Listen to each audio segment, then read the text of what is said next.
The product is not the most important thing. If you follow people like Alex Hormozi, you might be familiar with his methodology that says market is greater than product is greater than persuasion. And I really love this framework, to be honest with you, because most people think that the marketing is going to solve all their problems. Okay. And sometimes that's true, because this is exactly what Manscaped did, right? If you bought the first generation of their ball trimmer, it really wasn't all that great. I know, because I bought it. Okay. But the marketing was amazing. And that's the reason that I bought it, because the marketing was amazing. Basically what they did is they went and found this white label version of a product. And instead of giving it a generic name, they cleverly called it the Lawnmower, though the first version could have easily just been the Weedwacker, because it was not a seamless ball shaving activity. Let's just say my balls have finally healed, and that they've come a long way since then. And now they have the Lawnmower 4.0. Give yourself a sick fade or experiment with some fun shapes and outlines. Whether you like that high and tight, or you may want to go for a more maintained look without being totally bare. And it's actually a developed product that's different than any of the other trimmers that they're just white labeling and smacking a brand on that they got off of Alibaba or something. So they gave it a clever name. They did amazing marketing, and then boom, they exploded. And then they used that surge of capital and profit and took that and started to improve everything else about the brand, especially the product and the customer experience. And now that brand is worth over $1 billion. However, that is not the duplicatable model for most people, because most people are just not that good at marketing. That's why Alex Hormozi's example is really the best model to follow for most people, because it starts with the market. So take an example of you're selling hot dogs, and this is the example that he uses in his book. You're selling hot dogs and they're not that great, but you're selling them outside of a bar at 3 o'clock in the morning when nothing else is open. You're still going to sell out of hot dogs, even if they're not that good. Even if the product is not that good, even if you're not a good salesperson or a good marketer, you're still going to sell out of hot dogs because you have a literal starving market. After you identify your market, then you build a really great product. And this is what's separated him from all the other internet marketers in the space, is that he's somebody that focuses on product and customer experience and results and these types of things, because this is what enables you to go grab retention. And it also enables you to start, when you start focusing on acquisition, it allows you to start acquiring more than one customer per acquisition. Right? Because if your product is that good, then people are going to start telling other people about it. So you're no longer just acquiring one person every time you acquire a customer. You're acquiring 1.1 or 1.2 or 1.3, depending on how many people that person goes and tells about it, because their experience was just that amazing. And then lastly, he says, focus on marketing and sales. So it's like, if you have a great market and you have a great product, then you're not going to have to focus that much on persuasion skill or persuasion ability.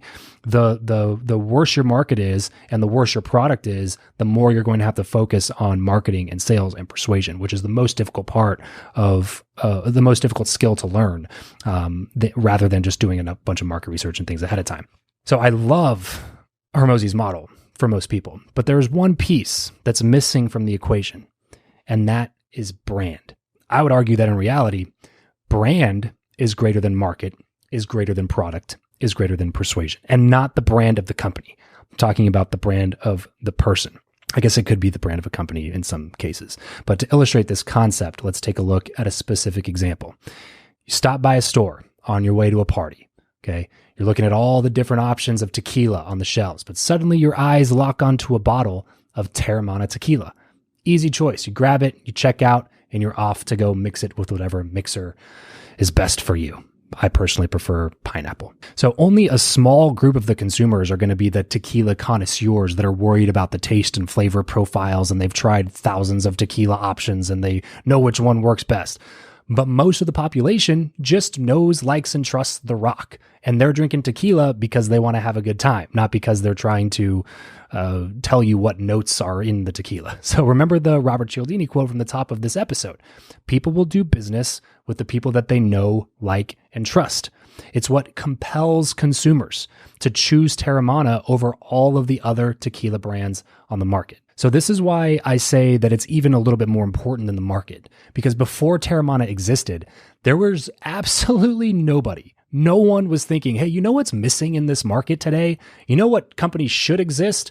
Another tequila company. That's what's missing. We don't have enough tequila.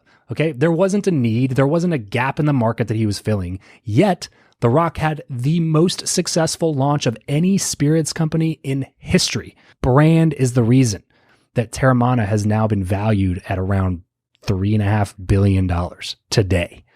It's the same reason Proper Number 12 whiskey became a household name almost immediately out of the gates, because people knew Conor McGregor. Okay, take any other example, like Prime. They did $250 million in sales in year one.